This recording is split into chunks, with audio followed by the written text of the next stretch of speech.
Hello friends, welcome back to my YouTube channel MR sociology classes. दोस्तों, जैसा कि हम लोग डिस्कशन कर रहे थे, एनटीए नेट सोशियोलॉजी का प्रीवियस ईयर का क्वेश्चन पेपर हम लोग सॉल्व कर रहे थे, जिसमें हम लोगों ने देखा था नवंबर 2017 का सेकंड पेपर पिछले वीडियो में, और इस वीडियो में हम लोग करने वाले हैं नवंबर 2017 का थर्ड पेपर। इसमें जो है 75 क्वेश्चन है। तो चलिए फिर शुरू करते हैं बिना देर किए। तो फ्रेंड्स, इसमें हमारा समाजशास्त्र प्रश्न पत्र संख्या 3 है, और इसमें जो है हम लोग 75 क्वेश्चन करने वाले हैं, जो कि तो इसमें हम लोग सिर्फ जो है क्वेश्चन पढ़ेंगे, और उसका जो सही विकल्प होगा उस पर जो है हम लोग टिक करके आगे बढ़ जाएंगे। ठीक है, तो चलिए फिर शुरू करते हैं। तो इसमें हमारा पहला क्वेश्चन है, प्रघटना विज्ञान का प्रमुख शिल्पकार किसे माना जाता है? तो इसका जो सही जवाब है ऑप्शन सेकेंड है, अल्फ्रेड सुट्ज को। ठीक है, चलिए अगला क्वेश्चन है हमारा, सुट्ज के अनुसार वेबर ने निम्न में से किसके बारे में नहीं कहा है? तो सुट्ज के अनुसार जो है वेबर ने निम्न में से किसके बारे में नहीं कहा है? तो इसका जो ऑप्शन है, ऑप्शन थर्ड जो है राइट है। तो एक कर्ता का अभिप्राय कैसे निर्मित होता है, और वे स्वयं और अन्य के बीच के अनूठे और बुनियादी संबंधों को पहचान करने का प्रयास नहीं करते हैं। चलिए अगला प्रश्न है, इसमें हमारा क्वेश्चन नंबर थर्ड है। ठीक है, निम्न में से किसने अपने सिद्धांत में दैनिक जीवन और संस्थाओं के सामाजिक संरचना में सामान्य ज्ञान की भूमिका पर प्रकाश डाला है? तो इसका सही जवाब है ऑप्शन फर्स्ट, पीटर बर्जर।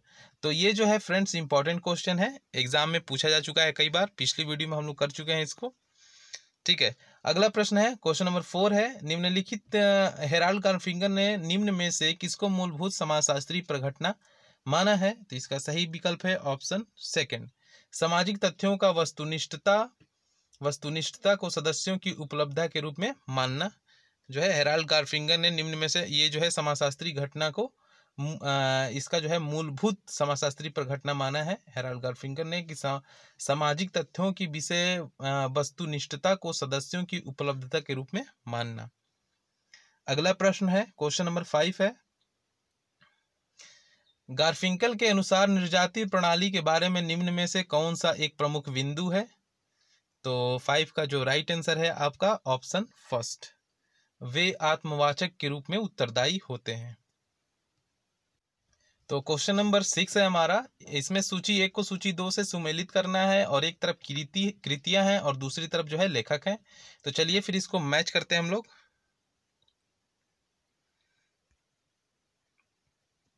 ठीक है, तो इसमें पहला दिया गया है presentation of self in everyday life, ये किसका है? तो ये है आपका इरविन गॉफमैन का। ठीक है, फर्स्ट का थर्ड हो जाएगा। दूसरा है the social construction of reality, तो ये किसका है? तो ये है पीटर बर्गर का। ठीक है, तो बी का 1 हो जाएगा। The phenomenology of social world, ये है आपका अल्फ्रेड सुट्ज का। सी का 4। और स्टडी इन एथनो मेथोडोलॉजी, ये जो है आपका हेराल्ड गार्फिंकल का है। तो डी का 2 हो जाएगा। तो 3142 किस विकल्प में है? 3142 तो आपका जो है विकल्प तीसरा है, ये राइट है इसका।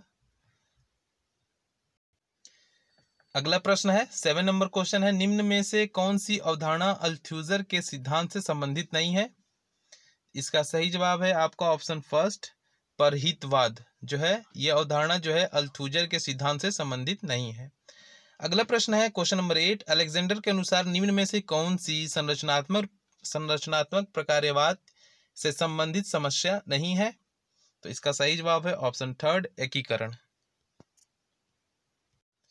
अगला प्रश्न है, निम्न में से किसके अनुसार आदर्श कथन परिस्थिति में बिना किसी समुचित प्रभुत्व के सभी पक्षों को संवाद करने का समान अवसर प्राप्त होता है?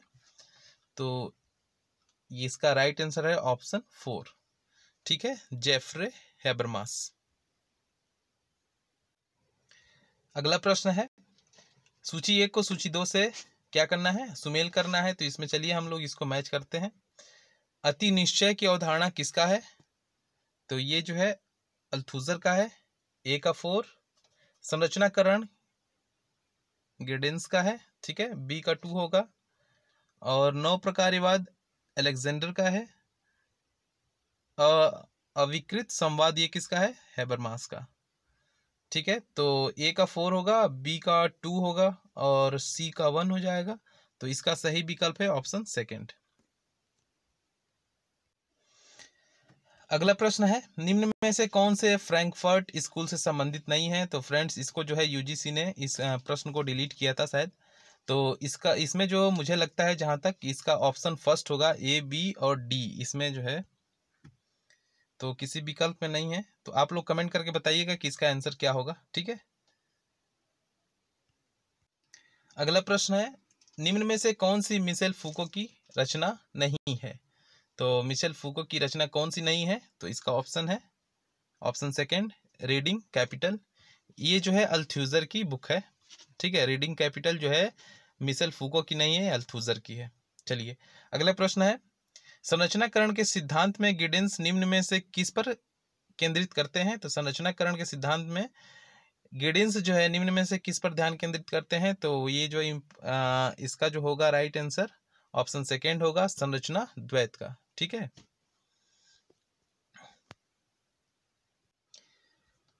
अगला प्रश्न है, निम्न में से कौन सा कथन असत्य है? तो असत्य को जो है इसमें चूज करना है हमको। तो इसका जो राइट आंसर है ऑप्शन थर्ड है। ये जो है कथन असत्य है कि विसंरचना द्विपर अवधारणात्मक प्रणालियों का समर्थन करता है जिसमें सोपानिक परिवेश में एक अवधारणा की प्रधानता होती है। ठीक है, तो ये असत्य कथन है, तो इसी को चूज करना है। बाकी जितने भी तीन हैं ऑप्शन वो सही है। ठीक है, तो इसको पढ़ लीजिएगा आप। अगला प्रश्न है, फूको के मतानुसार ऐतिहासिक प्रलेख एक माध्यम है जिससे कोई समाज प्रलेखन पुंज विकसित करता है और उसे मान्यता प्रदान करता है, इसे जाना जाता है। तो इसे किस रूप में जाना जाता है? तो इसका राइट आंसर है आपका ज्ञान का पुरातत्व, ऑप्शन थर्ड। ठीक है, अगला प्रश्न है, क्वेश्चन नंबर 16 है, सूची 1 को सूची 2 से इसमें सुमेलित करना है। एक तरफ अवधारणा है और दूसरी तरफ इसके प्रतिपादक है। तो चलिए इसको मैच करते हैं। तो ज्ञान और सत्ता की अवधारणा किसने दी है? तो ज्ञान और सत्ता मिशेल फूको का है। संकेतक और संकेतित का ये जो है डेरिडा का है। ठीक है, नियम और संसाधन, तो नियम और संसाधन की बात कौन करता है? तो ये हैं आपके एंथनी गिडेंस महोदय। और क्रिया और व्यवस्था अलेक्जेंडर। ठीक है, तो फर्स्ट का सेकेंड है और सी का थर्ड, बी का थर्ड है, सी का 4 है, डी का 1 है। तो चलिए देखते हैं, तो इसका राइट आंसर क्या होगा? ठीक है, तो इसका जो सही जवाब होगा ऑप्शन फर्स्ट होगा। ठीक है, तो इसका सही जवाब ऑप्शन फर्स्ट है। चलिए आगे चलते हैं। अगला प्रश्न है, भारत के नृविज्ञानी सर्वेक्षण द्वारा आयोजित पीपल ऑफ इंडिया परियोजना द्वारा भारत में कितने समुदाय की पहचान की गई थी? तो इसका सही विकल्प है ऑप्शन सेकंड, 4000 से 5000 तक के। और अगला है, भारत में त्रिभाषी सूत्र की संस्तुति निम्न में से किसने की थी? तो इसको भी यूजीसी ने जो है डिलीट किया था और इसमें जो है इसका राइट आंसर आपका होगा एजुकेशन कमीशन होगा। इसको आप लोग चेक कर लेंगे। ठीक है, तो इसका राइट आंसर जो होगा एजुकेशन कमीशन, जो कि विकल्प में नहीं है। चलिए अगले प्रश्न पे चलते हैं। अगला प्रश्न है, भारत के संविधान की 8वीं अनुसूची में सूचीबद्ध भाषाओं की वर्तमान में संख्या है? तो इसका सही विकल्प है ऑप्शन थर्ड, 22। चलिए अगला प्रश्न है, सूची 1 को सूची 2 से सुमेलित करना है। आंदोलन का प्रकार और आंदोलन का नाम। ठीक है, तो चलिए फिर इसको मैच करते हैं। निर्जातीय निर्जातीय तो निर्जातीय आंदोलन कौन सा था इसमें? तो ये था आपका बिरसा मुंडा आंदोलन, ए का 3। और सुधारवादी आंदोलन कौन सा था? तो ये भगत आंदोलन था, सुधारवादी, 4। अलगाववादी आंदोलन कौन था? तो ये जो अलगाववादी आंदोलन था आपका, सी का आपका 1 हो जाएगा। ठीक है, नागा आंदोलन। और उपराष्ट्रवादी आंदोलन, तो ये था झारखंड आंदोलन, सेकेंड। तो 3 4 1 2 3 4 3 4 1 2 किस विकल्प में है? तो ऑप्शन 4। चलिए अगला प्रश्न है, निम्न में से कौन से कथन सत्य हैं? तो इसमें से कौन सा कथन सत्य है, इसको चूज करना है। तो इसको कूट की सहायता से आंसर देना है। तो 21 का राइट आंसर जो होगा आपका ऑप्शन सेकंड होगा, बी। और आपका डी जो है कथन सत्य है। पारस्परिकता और पुनर्वितरण जनजातीय व्यवस्था में प्रचलित समाकलनात्मक प्रतिमान सृजित करते हैं। और डी है आपका सामाजिक और आर्थिक संस्थाओं का संयोजन आदिम जीवन पद्धति की एक मुख्य विशेषता है। अगला प्रश्न है 22 नंबर, सुरजीत सिन्हा का कार्य मुख्यतः निम्न में से किस पर आधारित है? तो कूट की सहायता से आंसर देना है। ऑप्शन है आपका जनजाति जाति सांतत्य, जनजातीय आंदोलन, क्षेत्राध्ययन और धर्म का समाजशास्त्र। तो इसका जो सही विकल्प है ऑप्शन 4 है, उपर्युक्त सभी। ठीक है, सुरजीत सिन्हा का कार्य मुख्यतः जो है उपर्युक्त सभी पर आधारित है। अगला प्रश्न है 23 नंबर, वह उपागम जो विभिन्न जातियों के लोगों की अधीनता की दशा के माध्यम से समाज को समझता है, क्या कहलाता है? तो 23 का राइट आंसर क्या होगा? तो इसका राइट आंसर है ऑप्शन 3 उपाश्रिता उपागम। ठीक है, 24 है, एल ड्यूमो के अनुसार निम्न में से कौन जातियों के बीच संरचनात्मक दूरी बनाए रखने में सहायक है? तो 24 का जो राइट आंसर है आपका ये है शुद्धता और प्रदूषण। ठीक है, प्योरिटी एंड पॉल्यूशन। तो इसका राइट ऑप्शन है 3rd। अगला है, निम्न में से किसने जाति प्रथा का गुणारोपणात्मक और अन्योन क्रियात्मक विश्लेषण किया है? 25। तो इसका राइट आंसर है आपका ऑप्शन 1 एल ड्यूमा। 26 नंबर क्वेश्चन है, निम्न में से किसका यह मानना था कि जनजातियों को सांस्कृतिक स्वायत्तता होनी चाहिए? किसका मानना था कि जनजातियों को सांस्कृतिक स्वायत्तता होनी चाहिए? तो 26 का जो राइट आंसर है आपका ऑप्शन 3 है, सुरजीत सिन्हा का मानना था। 27 है, गरीबी हटाओ स्ट्रेटेजी ऑप्शंस पुस्तक के लेखक कौन है? तो स्ट्रेटेजी ऑप्शंस के लेखक कौन है आपको बताना है 27। तो इसका जो राइट आंसर है आपका ऑप्शन 2 है, AML दांतवाला। अगला प्रश्न है हमारा 28।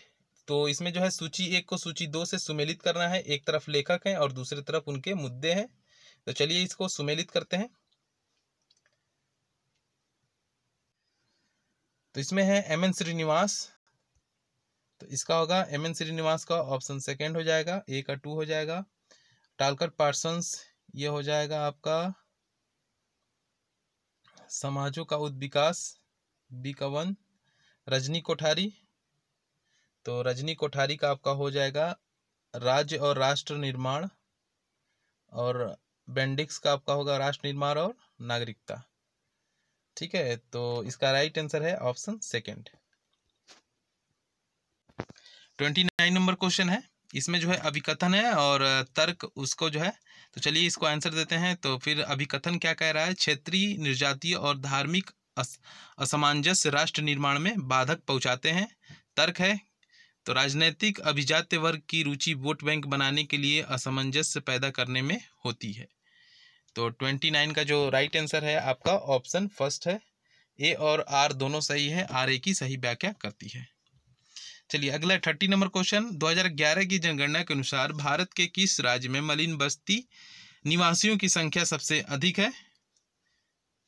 तो इसका जो राइट आंसर है आपका ऑप्शन 3 है, महाराष्ट्र। अगला प्रश्न है, कौन सा राज्य अपनी कुल आबादी के हिस्से के रूप में भारत की जनसंख्या वृद्धि की प्रतिशतता में सबसे ज्यादा योगदान करता है? उत्तर प्रदेश, बिहार, मध्य प्रदेश या फिर राजस्थान? इसका सही जवाब है आपका ऑप्शन 2 बिहार। अगला है, किसने जनसंख्या के निश्चयात्मक और निवारक निरोध की बात की है? के Davis, Davis glass, Robert Malthus या फिर फ्रैंक नोटेस्टीन? 32। तो इसका सही जवाब है माल्थस। ठीक है, अगला है, 2011 की जनगणना के अनुसार भारत में कितने महानगर हैं? 33 का राइट आंसर है आपका 3rd 53। ठीक है, दुर्किम ने आत्महत्या को निम्न में से क्या माना है? सामान्य, असामान्य, वैध या फिर अवैध? 34। तो इसका सही जवाब है आपका ऑप्शन 1 सामान्य। 35 नंबर क्वेश्चन है, इसमें जो है अभिकथन दिया गया है और दूसरा तर्क है। तो चलिए इसको आंसर करते हैं। अभिकथन है आपका, जनगणना अनुमान के अनुसार भारत में लगभग 1/4 पुरुष और महिलाओं की आबादी का 5वां हिस्सा अविवाहित रह जाता है, क्योंकि भारत में लिंगानुपात निम्न है। ठीक है, 35 का आंसर क्या होगा? तो इसका राइट आंसर है आपका ऑप्शन नंबर सेकंड। ए और आर दोनों सही है, परंतु आर एक ही सही व्याख्या नहीं है।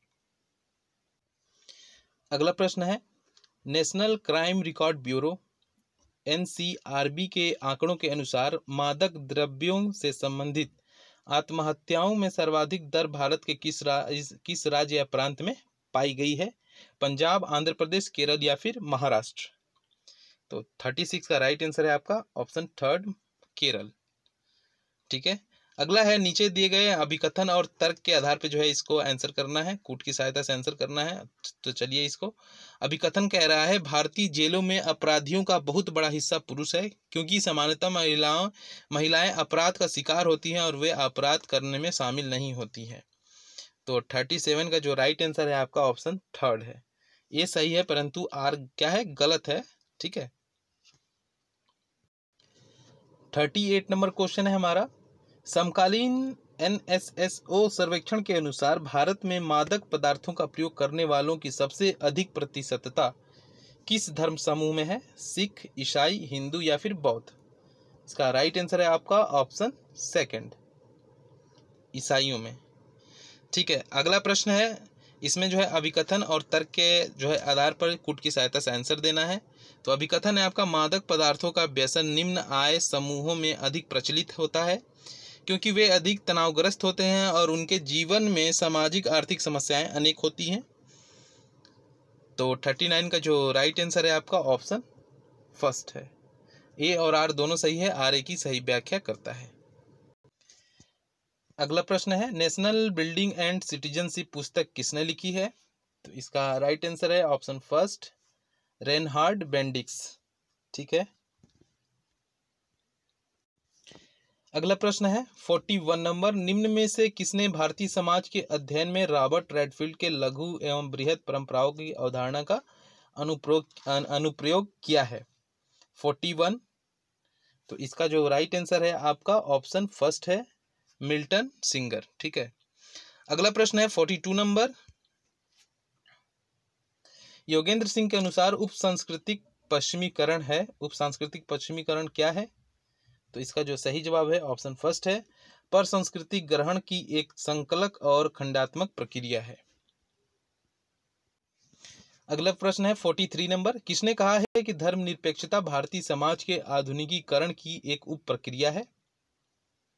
तो 43 का जो राइट आंसर है आपका ऑप्शन सेकंड है, योगेंद्र सिंह ने कहा है। वैश्वीकरण पर विचार करते हुए निम्न में से किसने नेटवर्क सोसाइटी को महत्व दिया है? 44, तो 44 का जो राइट आंसर है आपका ऑप्शन फर्स्ट, मैनुअल कैंस्टेल। ठीक है, अगला है क्वेश्चन नंबर 45, जिस प्रकार कार्य और उत्पादन ने सामाजिक संशक्ति की धुरी और व्यष्टि परक पहचान का स्रोत दोनों रूप में उपभोग को स्थान दिया गया है, वह उत्तर आधुनिकता का केंद्रीय तत्व है। निम्न में से कौन वैश्वीकरण पर विचार करते हुए इस विचार का समर्थन करते हैं? तो 45 का जो आपका राइट आंसर होगा वो होगा आपका ऑप्शन थर्ड, जिगमंट वुमेन। ठीक है, जिगमंट वुमेन। अगला प्रश्न है, निम्न में से किसने the rise of the network society शीर्षक पुस्तक लिखी है? तो 46 का जो राइट आंसर है आपका 4 नंबर, कांस्टेल, मैनुअल कांस्टेल। अगला है 47, प्रारंभिक शिक्षा का सार्वभौमिकरण योजना, ठीक है, के अंतर्गत निम्न में से कौन सी योजना शामिल नहीं है? तो इसका सही जवाब है ऑप्शन फर्स्ट, SPQEM, मदरसों में गुणवत्ता पूर्वक शिक्षा प्रदान करने की योजना। 48 नंबर क्वेश्चन, निम्न में से किसके अनुसार भारतीय संविधान में धर्मनिरपेक्ष विचारों का यह निहितार्थ नहीं है कि सार्वजनिक जीवन और प्रमुख भारतीय समुदायों के बीच संबंध में इसके प्रतिमानों के प्रति वास्तविक अनुरूपता है? तो 48 का जो राइट आंसर है आपका ऑप्शन थर्ड है, योगेंद्र सिंह का। ठीक है, इसमें अगला है सूची 1 को सूची 2 से सुमेलित करना। एक तरफ लेखक है और दूसरी तरफ उनकी पुस्तक है। तो चलिए फिर सुमेल करते हैं। तो अप्पा दुराई अर्जुन,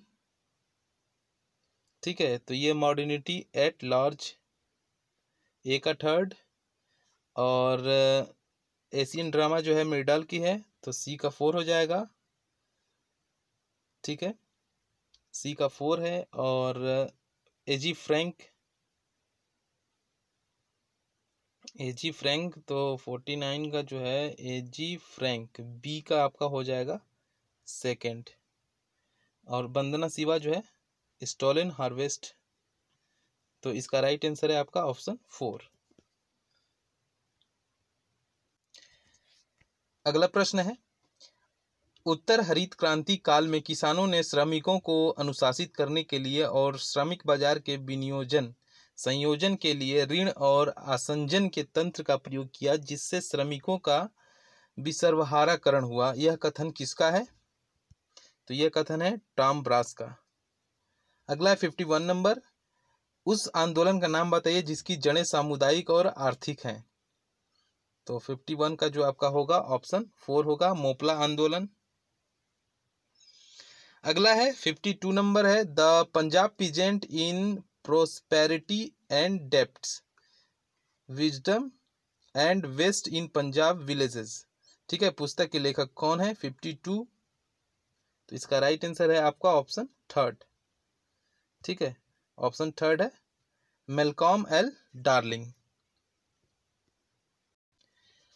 अगला प्रश्न है, उपज में भूस्वामी के हिस्से की आधे भाग से 1/3 भाग तक कटौती का संघर्ष निम्न में से किससे संबंधित है? तो इसका राइट आंसर है आपका ऑप्शन 2, तेभागा आंदोलन से संबंधित है। अगला है, निम्न में से किसने पोस्ट इंडस्ट्रियल सोसाइटी पद का प्रवर्तन किया है? तो 54 का जो राइट आंसर है आपका ऑप्शन 3 है, डैनियल बेल ने।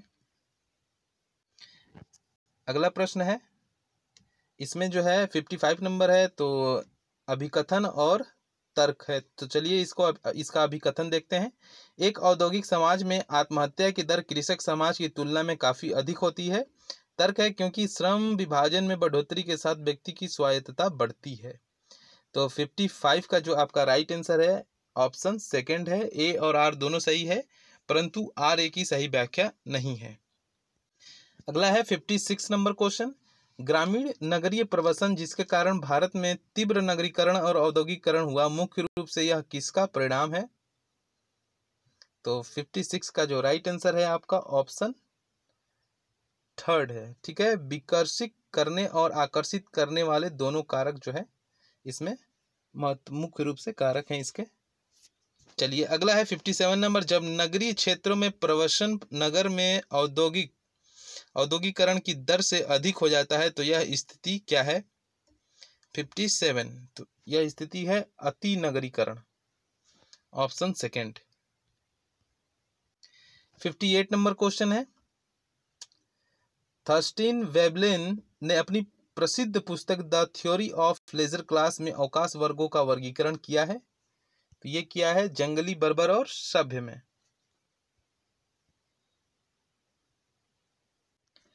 अगला प्रश्न है 59 नंबर, यह किसने कहा है कि प्रामाणिक विकास के 3 आधारभूत सिद्धांत हैं? न्याय, धारणीयता और समावेश। इसका सही विकल्प है ऑप्शन 2, डेविड कॉर्टेम। अगला है क्वेश्चन नंबर 60, निम्नलिखित में से किस सिद्धांत ने यह तर्क दिया कि निर्धनता श्रम के पर्याप्त कठोर विभाजन जिसने धनी का पक्ष लिया और निर्धन को हाशिए पर धकेला के अंतर्राष्ट्रीय राजनीतिक अर्थव्यवस्था के विकास का एक प्रत्यक्ष परिणाम है? तो यह तर्क किसका है? तो इसका राइट आंसर जो है आपका ऑप्शन 1 है, विश्व व्यवस्था सिद्धांत का है। 61 नंबर क्वेश्चन है, निम्नलिखित में से कौन सा गांधीवादी विकास का दृष्टिकोण है? तो इसको जो है कूट की सहायता से आपको जो है क्या आंसर करना है, ठीक है। तो 61 का जो राइट आंसर है आपका ऑप्शन 1 है, ए, भौतिक समृद्धि की तुलना में स्व विकास, और इसका डी, ग्राम और कुटीर उद्योगों का विकास। इसमें सूची 1 को सूची 2 से सुमेलित करना है। एक तरफ अवधारणा है और एक तरफ जो है उसके प्रतिपादक हैं। तो इसमें है स्व विकास, ठीक है, तो चलिए मैच करते हैं। ठीक है, 62। तो स्व विकास की अवधारणा किसने दी है? तो महात्मा गांधी, अभी ऊपर हम लोगों ने देखा है। और विश्व व्यवस्था सिद्धांत ये किसका है? विश्व व्यवस्था सिद्धांत जो है आपका वालस्टीन का है, उदार वॉटसन का है, और मानव विकास सूचकांक ये जो है आपका महबूब उल हक। तो इसका जो राइट आंसर है ऑप्शन फर्स्ट है। अगला प्रश्न है, इसमें भी अभिकथन और तर्क दिया गया है। तो चलिए फिर देखते हैं अभिकथन क्या है। क्रोध का विकास सदैव इसकी परिधि और अर्ध परिधि के शोषण के द्वारा होता है, क्योंकि व्यापार की शर्तें क्रोध द्वारा निर्धारित होती हैं। तो इसका राइट आंसर जो है ऑप्शन फर्स्ट है।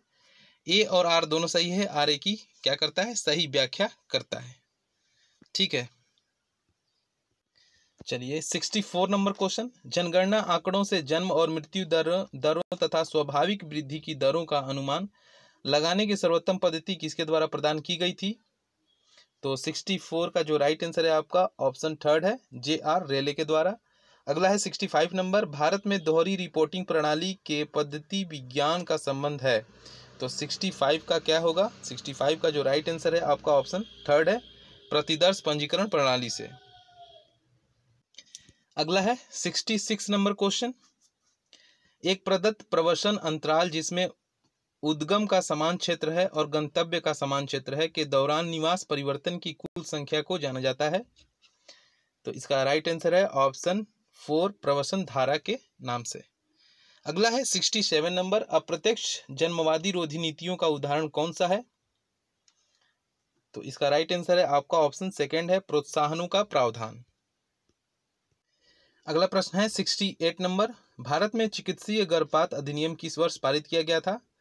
तो यूजीसी के द्वारा। इसका भी आंसर जो नहीं दिया गया है, तो इसका राइट आंसर होगा आपका 1971 में दिया गया था। ठीक है, तो इसका बी हो सकता है। तो भारत में चिकित्सकीय गर्भपात अधिनियम का जो वर्ष है पारित करने का 1971 है। आप लोग इसको ध्यान रखेंगे। अगला प्रश्न है 69 नंबर। ठीक है, तो संयुक्त राष्ट्र के सदस्य राज्यों द्वारा विश्व जनसंख्या कार्य योजना का प्रारूप कहाँ तैयार और स्वीकार किया गया था? तो इसका राइट आंसर है ऑप्शन सेकंड है, बुखारेस्ट सम्मेलन में। अगला है 70 नंबर। कौन सा नारीवादी सिद्धांत यह तर्क देता है कि पितृसत्तात्मक व्यवस्था महिलाओं के उत्पीड़न का प्रमुख और सार्वभौमिक कारण है और पुरुषों को दी गई शक्ति समस्या का मूल कारण है? तो 70 का राइट आंसर जो है आपका ऑप्शन थर्ड है, अतिवादी नारीवाद। ठीक है, 71 नंबर क्वेश्चन है। निम्नलिखित में से किसने बालिका के समाजीकरण के लिए महत्वपूर्ण संसाधन के रूप में शिक्षा पर मुख्य रूप से ध्यान केंद्रित किया? 71। तो 71 का जो राइट आंसर है आपका ऑप्शन 4 है, करुणा चानना। ठीक है, अगला है 72 नंबर। एक तरफ जो है लेखक है, दूसरी तरफ उनके मुद्दे हैं। ठीक है, तो चलिए इसको मैच करते हैं। तो शर्मिला रेगे ये जो है संबंधित है दलित महिला आंदोलन से, और आपका